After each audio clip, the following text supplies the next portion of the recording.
మనం నీతిమంతులుగా ఉంటే సరిపోతుందా? అంటే వేరే వాళ్ళు పాపం చేస్తే ఒకవేళ వాళ్ళని పాపం నుండి కాపాడితే మనకేంటి లాభం?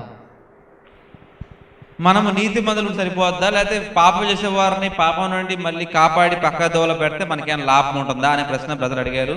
అంతేనండి? అవును బ్రదర్. రైట్. యాకోబు రాసిన పత్రిక మనం చూసుకున్నట్లయితే 5వ అధ్యాయం ప్రకారము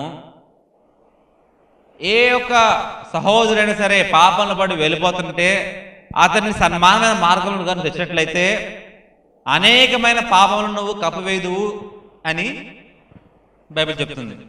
అంటే నువ్వు నీతిమంతుడిగా ఉండి నీ సహోదరుడు అనేక పాపములు మునిగిపోతే అతను నువ్వు గద్దించి యువతలు తీసుకొచ్చినట్లయితే అనేకమైన పాపముల నుంచి అతను తప్పిస్తావు. కాబట్టి పాపం తప్పించడం అనేది మేలుకరమైన పనే. కాబట్టి ఖచ్చితంగా నీకు లాభము, ఆశీర్వాదం, పరలోకం మీ ఫలము అధికమవుతుంది.